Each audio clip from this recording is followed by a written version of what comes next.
그래서 함께 구약성경 룻기 1장의 말씀을 함께 읽도록 하겠습니다. 사사들이 치리하던 때에 그 땅에 흉년이 드니라. 유다 베들레헴 한 사람이 그의 아내와 두 아들을 데리고 모압 지방에 가서 거류하였는데 그 사람의 이름은 엘리멜렉이요 그의 아내의 이름은 나오미요 그의 두 아들의 이름은 말론과 기륜이니 유다 베들레헴 에브라 사람이더라. 그들이 모압 지방에 들어가서 거기 살더니 나오미의 남편 엘리멜렉이 죽고 나오미와 그의 두 아들이 남았으며 그들은 모압 여자 중에서 그들의 아내를 맞이하였는데 하나의 이름은 오르바요 하나의 이름은 루시더라. 그들이 거기 거주한 지 10년쯤에 말론과 기럧 두 사람이 다 죽고 그 여인은 두 아들과 남편의 뒤에 남았더라. 그 여인이 모압 지방에서 여호와께서 자기 백성을 돌보시사 그들에게 양식을 주셨다 함을 듣고 이에 두 며느리와 함께 일어나 모압 지방에서 돌아오려 하여 있던 곳에서 나오고 두 며느리도 그와 함께하여 유다 땅으로 돌아오려고 길을 가다가 나오미가 두 며느리에게 이르되 너희는 각기 너희 어머니의 집으로 돌아가라. 너희가 죽은 자들과 나를 선대한 것 같이 여호와께서 너희를 선대하시기를 원하며 여호와께서 너희에게 허락하사 각기 남편의 집에서 위로를 받게 하시기를 원하노라 하고 그들에게 입맞춤에 그들이 소리를 높여 울며 나오미에게 이르되 아니니이다 우리는 어머니와 함께 어머니의 백성에게로 돌아가겠나이다 하는지라. 나오미가 이르되 내 딸들아 돌아가라. 너희가 어찌 나와 함께 가려느냐. 내 태중에 너희의 남편들 아들이 아직 있느냐. 내 딸들아 되돌아가라. 나는 늙었으니 남편을 두지 못할지라. 가령 내가 소망이 있다고 말한다든지 오늘 밤에 남편을 두어 아들들을 낳는다 하더라도 너희가 어찌 그들이 자라기를 기다리겠으며 어찌 남편 없이 지내겠다고 결심하겠느냐. 내 딸들아 그렇지 아니하니라. 여호와의 손이 나를 치셨으므로 나는 너희로 말미암아 더욱 마음이 아프도다 하며 그들이 소리 높여 다시 울더니 오르바는 그의 시어머니에게 입맞추되 룻은 그를 붙쫓았더라. 나오미가 또 이르되 보라 내 동서는 그의 백성과 그의 신들에게로 돌아가나니 너도 너의 동서를 따라 돌아가라 하니 룻이 이르되 내게 어머니를 떠나며 어머니를 따르지 말고 돌아가라. 강권하지 마옵소서. 어머니께서 가시는 곳에 나도 가고 어머니께서 머무시는 곳에서 나도 머물겠나이다. 어머니의 백성이 나의 백성이 되고 어머니의 하나님이 나의 하나님이 되시리니 어머니께서 죽으시는 곳에서 나도 죽어 거기 묻힐 것이라. 만일 내가 죽는 일 외에 어머니를 떠나면 여호와께서 내게 벌을 내리시고 더 내리시기를 원하나이다 하는지라. 나오미가 룻이 자기와 함께 가기로 굳게 결심함을 보고 그에게 말하기를 그치니라. 이에 그 두 사람이 베들레헴에까지 갔더라. 베들레헴에 이를 때에 온 성읍이 그들로 말미암아 떠들며 이르기를 이가 나오미냐 하는지라. 나오미가 그들에게 이르되 나를 나오미라 부르지 말고 나를 마라라 부르라. 이는 전능자가 나를 심히 괴롭게 하셨음이니라. 내가 풍족하게 나갔더니 여호와께서 내게 비어 돌아오게 하셨느니라. 여호와께서 나를 징벌하셨고 전능자가 나를 괴롭게 하셨거늘 너희가 어찌 나를 나오미라 부르느냐 하니라. 나오미가 모압 지방에서 그의 며느리 모압 여인 룻과 함께 돌아왔는데 그들이 보리 추수 시작할 때에 베들레헴에 이르렀더라. 아멘. 지금 이 순간 우리가 함께 얼굴과 얼굴을 마주하고 한 공간 안에서 예배하는 것은 아니지만 시공간을 초월하시는 하나님의 은혜와 평화가 모든 예배의 자리로 나오신 성도님들과 함께 하시기를 간절히 바랍니다. 룻기를 시작하며 우리는 먼저 이 룻기의 배경이 되는 시대를 알아보아야 할 것입니다. 룻기 1장 1절의 말씀을 보면 그 배경을 사사들이 치리하던 때라라고 룻기는 밝히고 있습니다. 그래서 룻기를 이해하기 위해서는 이 사사들의 시대를 우리가 이해해야 한다는 것입니다. 사사들이 치리하던 시대, 이 사사기의 시대, 이때는 여러분 어떤 시대였습니까? 여러 가지를 뽑을 수 있겠지만 저는 첫 번째로 사사의 시대를 대표하는 구절을 뽑으라 한다면 사사기 2장 10절의 말씀을 뽑습니다. 사사기 2장 10절의 말씀을 보면 그 세대의 사람도 다 그 조상들에게로 돌아갔고 그 후에 일어난 다른 세대는 여호와를 알지 못하며 여호와께서 이스라엘을 위하여 행하신 일도 알지 못하였더라 이렇게 기록되어 있습니다. 여호와를 알지 못하고 여호와께서 이스라엘을 위하여 행하신 일을 전혀 모르던 시대, 바로 그게 사사기가 기록된 그 시대입니다. 그 결과 2장 11절부터 15절까지의 말씀에 바알들을 섬겼고 조상들의 하나님 여호와를 버렸으며 바알과 아스다롯을 섬기게 되었습니다. 그래서 2장 15절 말씀 여호와의 손이 그들에게 재앙을 내리셨다 성경은 기록하고 있습니다. 여호와를 버리고 다른 신을 섬겨 여호와의 재앙 가운데 거하던 시기, 그것이 사사들이 치리하던 시대, 사사의 시대입니다. 그렇다면 그들은 왜 바알을 섬기게 되었을까요? 바알을 섬기게 된 이유를 우선 첫 번째 명령에 대한 불순종에서 우리는 찾아야 합니다. 민수기 33장 51절부터의 말씀을 보면 처음 가나안 땅으로 들어갈 때 하나님께서 원주민들을 다 몰아내라 명령하심에도 불구하고 하나님께서 명령하셨음을 우리는 알 수 있습니다. 33장 민수기 33장 52절의 말씀에 보면 그 땅의 원주민을 너희 앞에서 다 몰아내고 그 새긴 석상과 부어 만든 우상을 다 깨뜨리며 산당을 다 헐고라고 하나님께서 명령하시죠. 그러나 이스라엘은 하나님께서 명령하신 바를 다 따르지 않았습니다. 때로는 힘이 붙인다는 이유로, 때로는 그들이 필요하기에 하나님의 명령에 순종하지 않은 것이죠. 가나안 땅에서 내보내라 한 그들을 주위에 남겨 함께 살아가게 되었습니다. 그런데 사사기 2장 12절의 말씀으로 돌아가면 어떻게 기록되어 있냐 하면 이렇게 기록되어 있습니다. 그들의 주위에 있는 백성의 신들을 따라 그들에게 절하여. 하나님의 명령에 불복종하여 그들이 살아갔더니 그 주위에 남아있던 그들을 통하여 그들의 삶에 우상이 찾아왔다라는 것입니다. 불순종의 결과 자기의 주위에 남아있던 원래 백성들에게 우상 숭배를 배워온 것입니다. 하나님께서는 그들이 들어갈 땅 그 안에서 풍요라는 신을 쫓아 우상들에게 절하게 될 것을 항상 경고하셨습니다. 새롭게 일어난 세대는 그러나 그 명령에 대해서, 그 경고에 대해서 그의 삶에 새겨두지 않았으며 하나님의 명령을 거절하고 하나님의 명령을 잊어버린 채로 우상들을 섬기며 살아가게 되었다는 것입니다. 하나님께서 나의 주인 되심을 완전히 부정하고 살아가게 된 것입니다. 그래서 사사기는 그 시대를 또한 이렇게 평가합니다. 사사기 17장과 21장 말씀에 17장 6절 말씀을 보면 그때에는 이스라엘의 왕이 없었으므로 사람마다 자기 소견에 옳은 대로 행하였더라. 21장 25절 말씀 그때 이스라엘의 왕이 없으므로 사람이 각기 자기의 소견대로 옳은 대로 행하였더라라고 기록되어 있습니다. 왕이 없으므로. 물론 이 말씀은 왕정시대로 넘어가며 그들에게 왕이 필요하다는 당위성을 기록한 말씀으로 볼 수도 있습니다. 하지만 여러분, 이스라엘에게 유일한 왕이 되시는 분이 누구십니까? 이스라엘에게 있어 유일한 주인 되시는 분이 누구십니까? 그러나 그들은 기록하기를 왕이 없었기 때문에 그들이 그렇게 살았다라고 기록하고 있습니다. 그들의 삶의 주인 되시는 여호와 하나님을 잊었기에 사사의 시대는 그렇게 병들어갔고 어둠이 짙어졌다라고 성경은 우리에게 알려주고 있는 것입니다. 자기 욕심을 이루기 위해 여호와 하나님을 버리고 우상에 빠졌던 시대, 바로 이 시대가 룻기가 배경으로 하고 있는 시대입니다. 여러분, 제가 지금 사사기를 강해하고 있는지 룻기를 강해하고 있는지 혹시 잊으실까봐 말씀드립니다. 지금 저희는 룻기의 말씀을 나누고 있습니다. 자, 이제 그러면서 너무 사사기에 빠져 있지 말고 룻기의 말씀으로 넘어가 보도록 하겠습니다. 자, 바로 이런 그때에 한 사람이 그의 삶의 터전을 떠났습니다. 그의 이름은 엘리멜렉이고 흉년을 피해 가족을 데리고 베들레헴을 떠나 모압으로 갑니다. 그런데 참 이 이름들이 재미있습니다. 엘리멜렉은 하나님은 나의 왕이라는 뜻이고 베들레헴은 빵집이고 모압은 아버지로부터라는 뜻을 가진 이름들입니다.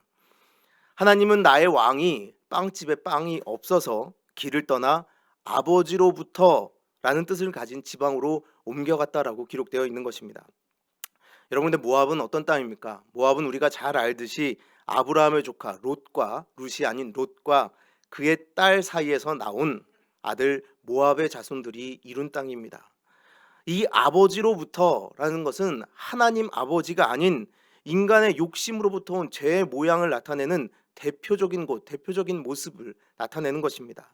재앙의 이유가 분명하게 우상 숭배에 있다라는 것을 알았다면 빵집에 빵이 없을지라도 하나님을 찾아야 하였지만 이 하나님은 나의 왕이라는 이름을 가졌던 이 이는 하나님을 찾는 것이 아니라 그 자리를 떠나 죄가 깃든 땅으로 옮겨가고 있다라고 성경은 이야기하고 있는 것입니다. 여러분, 하박국 선지자는 어떻게 이야기했습니까? 무화과 나무가 무성하지 못하고 포도나무에 열매가 없을지라도 나의 구원의 하나님으로 말미암아 기뻐하리로다라고 하박국 선지자는 이야기하지 않았습니까? 그러나 오늘 이 말씀에 등장하는 엘리멜렉은 결코 그런 모습을 찾아볼 수가 없습니다. 하나님이 나의 왕이심을 기억하고 지금 이 땅에서 이루고자 하셨던 하나님의 뜻이 무엇인지를 찾아내야 하는데 그는 하나님은 나의 왕이라는 이름을 가졌음에도 불구하고 그저 빵집에 빵이 없다는 이유만으로 하나님과 상의도 없이 죄든 땅으로 옮겨갔다라는 겁니다. 여기만 떠나면 해결될 거라고 믿었던 것이죠. 하나님과 상관없이 그저 내키는 대로 욕심을 쫓아 옮겨가면 해결될 것이라 그는 믿었던 것입니다. 그런데 베들레헴을 떠나 모압으로 가면 그들의 삶의 고난이 과연 끝날까요? 그렇지 않습니다. 어째서인지 그 가족에겐 더 큰 아픔이 닥쳐옵니다. 엘리멜렉도 죽고 그의 두 결혼한 아들도 죽었습니다. 이제 이 가족에겐 여인만 3명 남았습니다. 왜 이렇게 삶은 어렵게만 한 것일까요? 왜 이렇게 고난 가운데 이들의 삶은 계속해서 이어져 가는 것일까요? 이렇게 고난 가운데 이 가족의 이야기는 끝나 버리는 것일까요? 아닙니다. 하나님의 역사는 그렇게 끝이 나지 않습니다. 이 고난의 상황 속에서 나오미라는 인물이 등장합니다. 바로 이 나오미는 오늘 이야기의 첫 번째 주인공입니다.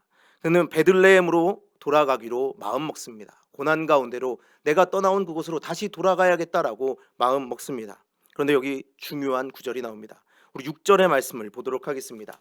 룻기 1장 6절의 말씀을 보면 이렇게 기록되어 있습니다. 그 여인이 모압 지방에서 여호와께서 자기 백성을 돌보시사 그들에게 양식을 주셨다함을 듣고 이에 두 며느리와 함께 일어나 모압 지방에서 돌아오려 하여.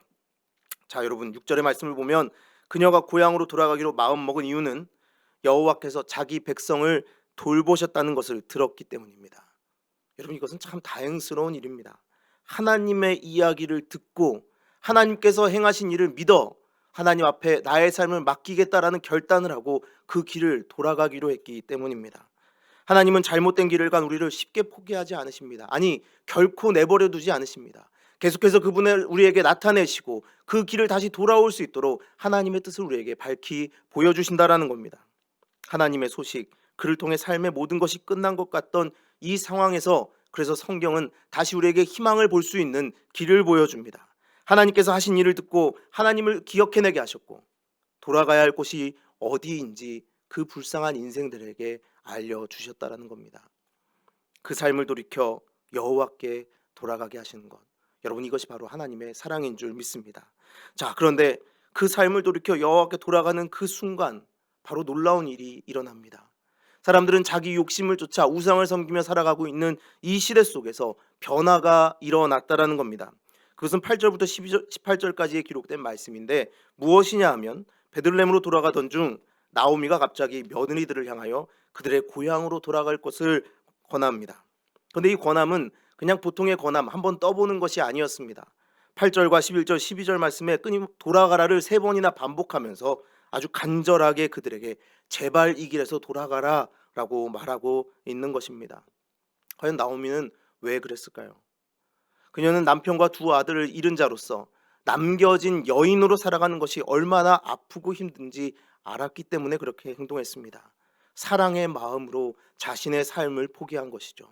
그나마 이 며느리 둘을 데려가면 본인은 그래도 편하게 살 수 있을 텐데 이 두 며느리를 생각할 때 데려갈 수가 없었던 것입니다. 아내에서 과부로, 어머니에서 자식 없는 어미로 나오미는 남성 위주의 문화 속에서 모든 안정성을 박탈당했습니다.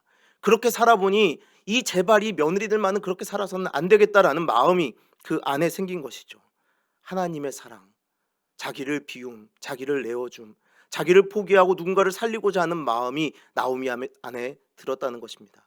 그것이 언제 생겼냐 하니 바로 하나님께 돌아가고자 하는 마음을 결단했은 그 순간 나오미 안에 생겨나는 마음입니다. 여기서 오르바는 고향으로 돌아갑니다. 어쩌면 오르바의 행동이 당연하고 오르바의 행동이 상식적일 것일지도 모릅니다. 여러분이라면 어떻게 하시겠습니까? 과연 여러분이라면 이런 상황 속에서 그 어머니의 말을 듣고 어떻게 행동하시겠습니까? 그런데 여기서 또 한 번 놀라운 일이 벌어집니다. 자신을 내어주는 나옴이라는 존재 앞에 또 하나 자기를 채우는 존재가 아닌 자기를 비워가는 존재가 있었습니다. 그는 바로 룻이었습니다. 며느리들의 삶을 나의 삶으로 받아들이는, 그 며느리들의 아픔을 나의 아픔으로 받아들이는 시어머니 앞에 그 어머니의 마음을 헤아려 함께 아파하는 며느리, 그리고 삶의 가장 밑바닥에 있는 사람을 붙쫓아 생명을 내어주겠노라고, 나의 생명을 어머니에게 내어주겠노라고 선언하는 며느리 룻이 있었습니다. 여호와 하나님을 선택하기로 결단한 룻이 말씀에 등장합니다. 여기서 우린 우상과 반대되는 하나님의 형상이라는 것을 발견하게 됩니다. 빌립보서 2장 7절과 8절의 말씀을 보면 이런 말씀이 기록되어 있습니다. 오히려 자기를 비워 종의 형체를 가지사 사람들과 같이 되셨고 사람의 모양으로 나타나사 자기를 낮추시고 죽기까지 복종하셨으니 곧 십자가에 죽으심이라. 성경은 예수님의 자기 비움을 이렇게 표현합니다. 여러분, 이 자기 비움, 지금 룻기서의 나오미와 룻은 이 예수님의 자기 비움을 삶으로 나타내고 있습니다. 나오미와 룻의 모습에서 우리는 예수님께서 십자가 위에서 보여주셨던 그 하나님의 형상의 회복을 발견할 수 있는 것입니다. 하나님에 대한 소식을 들은 이들이 여호와께 돌아가기 위하여 움직이기 시작했고, 그러자 우상으로 가득 찬 세상 속에서 욕심을 쫓는 것이 당연한 세상 속에서 나를 내 마음대로 채워가는 것이 당연한 세상 속에서 자기를 비워 하나님의 형상으로 채워가는 인생들이 일어나고 있는 것입니다. 여러분, 자기를 비울 수 있었던 것은 하나님을 의지했기에 가능했습니다. 여호와께 돌아가기로 결정했기에 가능했습니다. 여러분, 우리는 우상을 세우는 자가 아닌 우리의 왕이신 하나님이 원하시는 대로 세상을 다스리는 하나님의 형상으로 세워져 가야 합니다. 우리가 우상을 세우는 것이 아니라 하나님 원하시는 대로 세상에 세워지는 하나님의 형상이 되어야 한다는 것입니다. 여러분, 이것이 바로 영성입니다. 영성은 하나님과 잇대어 있는 것입니다. 그것을 알리스터 맥그레스라는 신학자는 이렇게 얘기합니다. 우리가 하나님을 만나고 경험하는 방식, 그리고 그 만남과 경험의 결과로 우리의 의식과 삶이 변화되는 것을 말한다. 이것이 바로 영성이다라고 이야기합니다. 영성이란 그래서 믿음을 내재화하는 겁니다. 자기를 비워 하나님이 왕이 되는 시대를 만들어가야 하는 것, 여러분, 그것이 우리의 소명이 아니겠습니까? 그렇다면 우리는 정말 하나님 앞에 이런 모습으로 굳건히 세워져 가야 할 줄 믿습니다. 시대가 어두운 그때 이름 없는 길 위에서 그 누구도 상상하지 못했지만 하나님이 바라셨던 하나님의 나라와 하나님의 법도에 지배받는 사람이 지금 일어나고 있습니다. 룻기는 보이지 않는 곳에서 이루어지는 이름도 없이 빛도 없이 하나님 나라를 완성해 가는 두 여인의 이야기를 기록하고 있습니다. 자기를 비워 이 땅에 세워지는 하나님의 형상으로 살아가는 사람, 그 이야기가 바로 룻기의 이야기인 것이죠. 그 길이 하나님 나라를 세워가는 방식이라고 그리고 성경은 우리에게 알려주고 있습니다. 자기 하나 배불리 살겠다고 아등바등 살아가는 세상 속에서 자기를 비워 세상의 밑바닥에 있는 사람의, 그 세상의 가장 밑바닥에 있던 사람의 삶의 터전이 되어주는 것, 하나님의 형상으로서의 삶을 택한 나오미와 룻, 그것이 바로 십자가에서 자기를 비워 생명을 내어주어 우리를 하나님의 나라 속으로 인도하여 주신 예수 그리스도의 모습 아니겠습니까? 그리고 그 모습을 닮아가고 그렇게 살아가고자 애쓰는 것, 그것이 구원에 이르게 하는 믿음의 삶이 아니겠습니까? 여러분, 지금 사람들은 우리가 살아가는 시대가 가장 어둡고 힘들다라고 얘기합니다. 상상할 수 없는 일들이 벌어지고 있죠.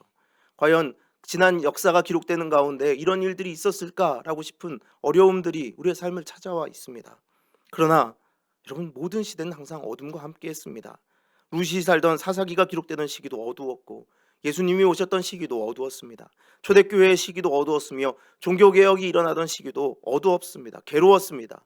그러나 시대가 어둡다고, 시대가 괴롭다고 탓하며 자리를 피해 도망가 버리는 것이 아니라 하나님에 대한 소식을 듣고 그분께 돌아가기로 결정하여 하나님의 형상대로 살고자 애썼던 사람들이 그 시대를 변화시키는 것을 여러분은 보지 않으셨습니까?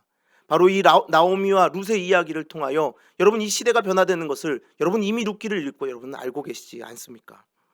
예수 그리스도의 오시는 길, 바로 이 룻기에 그 길이 기록되어 있음을 여러분은 알고 계시지 않습니까? 여러분도 예수님의 오시는 길을 예비하는 하나님의 형상 담은 백성으로 살기 원하십니까? 여러분, 그렇다면 하나님께로 돌아가서 여러분을 비워 하나님의 형상대로 이 땅에 세워지는 하나님의 백성들이 되시기를 간절히 바랍니다. 우리는 반드시 그렇게 살아야 합니다. 우리는 그렇게 부름받았습니다. 나의 욕심으로 세상에 내가 원하는 일들을 세워가는 것이 아니라 하나님의 원하시는 바대로 나를 세워가는 사람들, 그렇게 되어야 될 줄 믿습니다. 이제 설교를 마무리 짓고 찬양을 하려고 합니다. 여러분, 오늘 하려는 찬양은 여호와께 돌아가자라는 찬양입니다. 그런데 이 찬양의 가사를 보면 정말 룻기의 내용을 잘 나타내고 있다라는 생각이 듭니다. 그래서 제가 여러분에게 가사를 한번 읽어드리겠습니다. 내 백성이 나를 떠나 돌아섰지만 내 사랑이 내 백성을 포기 못하니 내 모든 것 내어주고 나 그들을 얻으리라. 여호와께 돌아가자. 사랑은 오래 참고 자신을 내어주네. 서로 사랑할 때 세상은 주보내. 사랑은 절대 지지 않네. 여러분, 하나님은 그분을 나타내심을 멈추지 아니하시고 자신을 비워 생명을 내어주셔 우리를 얻으셨습니다. 계속해서 우리를 찾고 계시고 그분의 터전 가운데로 우리가 돌아오기를 기다리고 계십니다. 이제 우리는 어떻게 살아야 하겠습니까? 이제 우리가 걸어가야 할 길은 무엇입니까? 나의 욕심의 형상들, 이제 그것은 그만 포기하셔도 괜찮습니다. 아니, 포기해야만 합니다. 하나님의 형상으로 세상을 다스리는 하나님의 자녀로 세워져야 할 때입니다.